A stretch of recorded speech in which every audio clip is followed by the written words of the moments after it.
After my C-section, I texted, "Please, someone bring a blanket or help me feed him." No one answered. The next day, Mom posted, "Vacationing with my favorite people."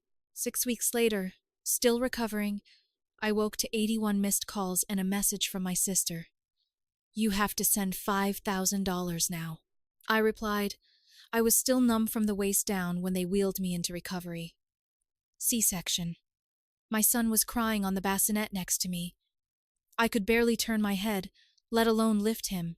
My hands were shaking from the anesthesia, and the nurse said someone would come help me feed him soon. They didn't. So I texted group chat with my mom, my sister, and my dad. Just a simple line. "Please, someone bring a blanket or help me feed him." Silence. I watched the little read indicators light up next to their names. One by one, all of them saw it. No one replied. Not even a thumbs up. Nothing. An hour later, a nurse walked in, surprised no one from my family had shown up. She tried to be gentle as she helped me latch him. I was crying but trying not to make a sound. The next morning I woke up groggy, sore, and alone. I checked my phone. No messages, but there was a Facebook post from my mom, time-stamped just hours after my son was born. Vacationing with my favorite people, 2 hearts, palm tree. It was a picture of her, my sister, and my dad on a beach. My mom in sunglasses holding a margarita, my dad grinning like a tourist, my sister holding up peace signs in a bikini. I stared at it for a long time. Not out of sadness, out of realization. They had planned this. They knew I was going in for the C-section. They had said they'd be there. They promised. They even told me to keep them updated. But the truth was, they had booked the tickets 2 weeks before my due date and never told me. My husband, fiancé, died in Afghanistan 7 months ago. Marine Corps. I got the call just after I found out I was pregnant. He never even got to hear the heartbeat. My family had told me they'd step up. Said we were in this together.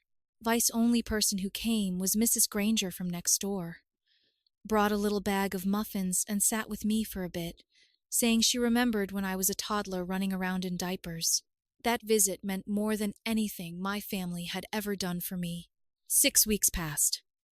I was healing slowly, barely sleeping, baby colic. No one helped. They came back from their trip a week after he was born, and didn't even visit. Then one morning, I woke up to 81 missed calls. Most were from my sister. The last text I saw said, "You have to send $5,000 now." I stared at the screen, rubbed my eyes, sat up slowly. My incision still ached. Then I texted back, "Why would I ever do that?" That was the moment it all started to unravel. The silence after my message wasn't surprising. But 3 hours later, a text came in from my sister. "Because if you don't, Mom and Dad could lose the house. It's serious, Jessica." I just stared at it. No good morning, no how's the baby, no apology for not showing up to the hospital. Just a straight-up demand and a vague threat. I didn't answer. I opened my laptop, put my son down beside me, and started digging. I knew enough from helping my fiancé with his paperwork when he was deployed. Property records aren't hard to find. Turned out my dad took out a $50,000 home equity loan 3 weeks before their beach photo shoot. Delinquent already. Interest climbing. Then came another message, this time from my mom. "Sweetheart, I know things were hard, but we're family. We just need help this once. Please don't be cold." That last sentence was meant to sting. And maybe it would have, if I wasn't already too numb to feel much. Instead of replying, I sat there holding my baby, remembering that first night alone in the hospital, texting for help no one ever brought. A few hours passed. I was finishing a bottle feed when I got another message, this one from a number I didn't recognize. "Hey Jessica, this is Emily from high school. Just wanted to say I saw your mom's GoFundMe and donated $25. Hope you're okay." My heart dropped. I asked her to send me the link. She did. It was called "Help Us Save Our Family Home." The story said they were in a financial crisis because they'd spent their life savings supporting their pregnant daughter after her fiancé, a decorated soldier, was killed in combat. There were pictures of me pregnant, one at the baby shower, one at my fiancé's memorial, one of my ultrasound, none of it with my permission. She had used my grief and my son as props in a sympathy scam. Raised over $1,300 in just a few days. I reported it instantly. Then I called the bank listed on the loan papers and asked for their fraud department. I told them I had reason to believe my name might have been used without permission on some documents. The woman on the phone said they'd be investigating immediately. I was shaking by the end of that call. This wasn't just about being absent when I needed them. This was theft, exploitation. They had no shame. That night, Mrs. Granger came by again, knocked gently, and handed me a small basket with cookies. She hesitated a moment, then said my dad had shown up at their house the night before, drunk, ranting about how I was holding out on them and they were owed something after everything they'd done for me. They'd done nothing. I thanked her, locked every door, and installed a camera on the porch that same night. I was done being the quiet one, done keeping peace, done pretending they were just going through something. But the thing that made it all snap, the moment I realized just how far gone they were, was 2 days later when I walked outside with my son to grab diapers from the car, and the car was gone. I had barely slept the night before. My son had been fussy, I was still sore, and every time I closed my eyes, I felt like I was sinking underwater. So, when I stepped outside that morning to grab the last box of diapers from the car and saw the empty driveway, my brain couldn't even process it at first. I stood there blinking, holding the baby against my chest, thinking maybe I parked around the corner, but I knew I hadn't. I always parked right there, just close enough to see it from the window while I nursed. There was a dark patch of oil where my car had been. That's what made it real. I walked back inside slowly. I didn't even cry. Just set my son down, grabbed the monitor, and opened the camera feed from the porch. It took a second to load. Then I saw it. 3:12 a.m. Headlights. A figure moving across the front yard, like they knew where the blind spots were. They walked right up to my car, opened it smoothly, got in, started the engine, and drove off without a single hiccup. I watched it twice before it clicked. The person had a key. They didn't break in. They didn't hotwire it. Whoever it was had a key to my car, and I only ever gave a spare to one person before my fiancé died, my dad. I paused the video, stared at the figure as he turned slightly, looking behind as he reversed out of the driveway. It was him. Even without a clear face, I knew the shape of him, the way he moved. I called the police. I didn't hold back.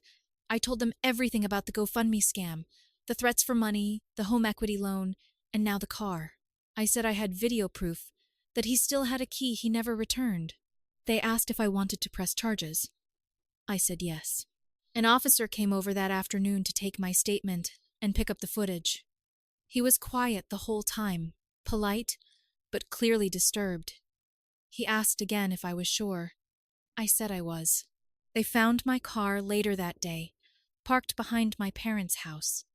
The license plate was removed, the baby seat tossed into the shed, and a faded for sale sign tucked into the back window. They were going to sell it like it was nothing. Like I was nothing. I didn't get a call from them. No apology, no denial, just silence. My dad was picked up that evening. Vehicle theft. Held for questioning. He spent 4 nights in a holding cell. 4 nights without his phone, without Facebook, without pretending to be the family man he never was. My mom started posting vague quotes about loyalty and being betrayed by your own blood. My sister changed her profile picture to a selfie of them on the beach. It was almost funny, except it wasn't, because this was who they really were. I didn't visit. I didn't call. I didn't answer when my mom texted, "This has gone too far." Nothing had gone far enough. For the first time in my life, I wasn't scared of them. I wasn't begging for love or support. I was just done. And then, 3 weeks later, I got a knock on the door. It wasn't a delivery. It wasn't Mrs. Granger. It was my dad. I opened the door halfway. I wasn't expecting anyone, and sure as hell not him. He looked thinner, paler, like the 4 days in holding had stripped off whatever was left of his pride. But I didn't say anything. I didn't invite him in. I just stood there, one hand on the door, the other holding the baby monitor. He didn't start with an apology. He just asked if we could talk. Before I could answer, I noticed a second figure, waiting at the bottom of the porch steps. It was my Aunt Karen, my mom's sister, the one who had stayed quiet through all of this. She was holding a folder. I asked what this was about. She said she had something to show me. Against my better judgment, I stepped outside and closed the door behind me. My son was asleep. I had the monitor in my hand. Karen opened the folder. Inside were screenshots, bank records, legal letters, loan documents, but not just the ones I already knew about. These were new.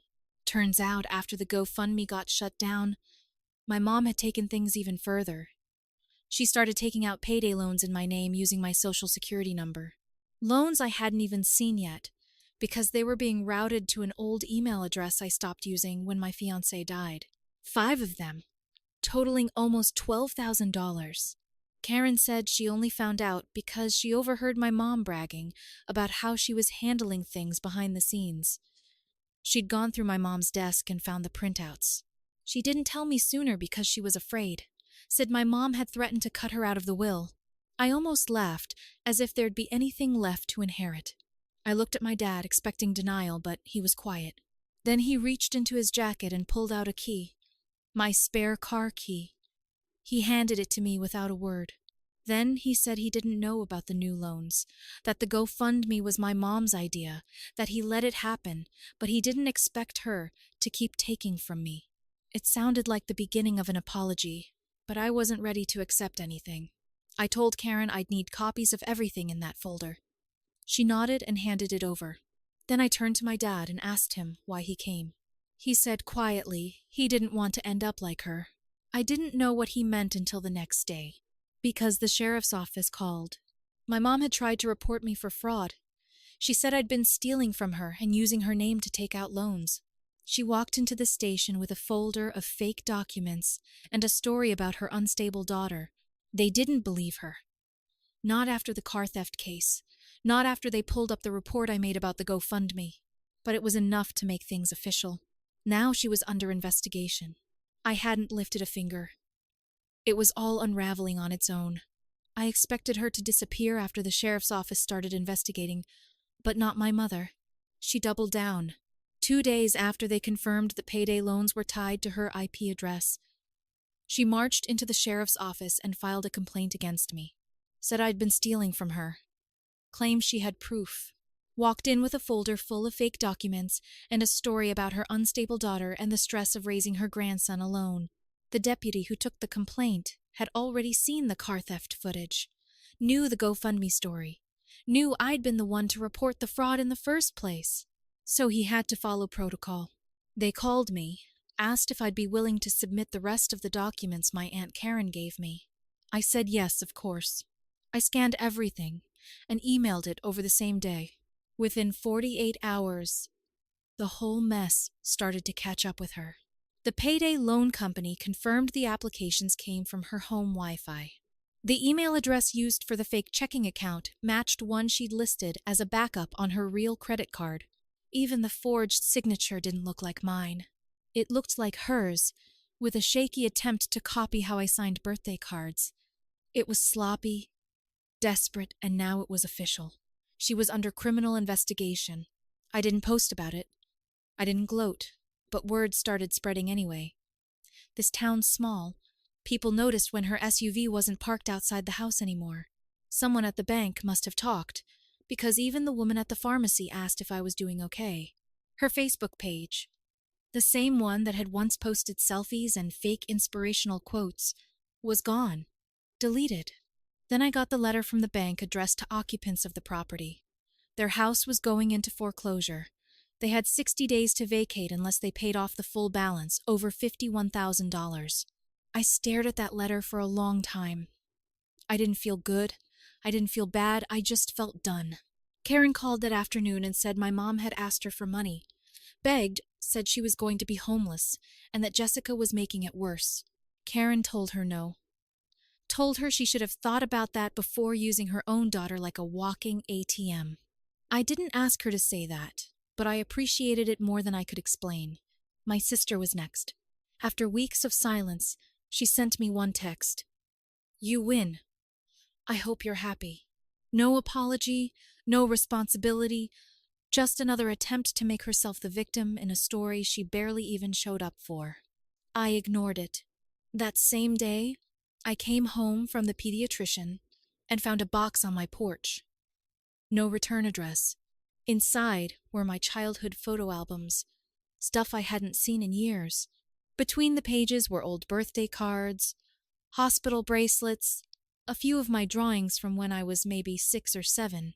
At first, I thought it was another weird attempt at manipulation, but then I noticed a folded card tucked into the back of one of the albums. It was from my dad, his handwriting plain. He said he'd moved out weeks ago, that he wasn't staying with my mom anymore, that he didn't expect forgiveness, but he wanted me to know he saw what I'd been through, what they did, and he didn't want to pretend anymore. I sat with that for a long time. The next morning, I opened the front door to grab the mail, and he was sitting on the step alone. No suitcase, no drama, just waiting. He was sitting there on the front step like he didn't know what else to do with himself. No suitcase, no dramatics, no speech rehearsed. Just a paper coffee cup in his hand and a man who looked like he'd aged 10 years in the last 2 weeks. I almost closed the door on him, but then I saw the key in his other hand, my spare car key, the one he'd already returned once. He had brought it again. Like maybe he thought I hadn't kept it. Like he wanted to make sure I knew he wasn't taking anything else. So I stepped back and let him in. The house was quiet. My son was napping. Dishes were drying on the rack. There were bottles on the counter and folded laundry on the couch. The kind of mess that says someone is doing their best. He sat at the kitchen table and wrapped both hands around his coffee like he was grounding himself. For a while, he didn't say anything. Neither did I. Then he started talking. Not excuses, not a polished apology. "This is the truth," he said when I texted from the hospital and no one answered. He saw it. Watched the notification pop up while my mom and sister were clinking glasses on the balcony of their hotel room. He said he froze. Thought someone else would reply, that maybe they'd go back early, but they didn't. He said he knew she was using the GoFundMe for the wrong reasons, but he told himself it was temporary, that they'd pay it back, that it wasn't really hurting anyone.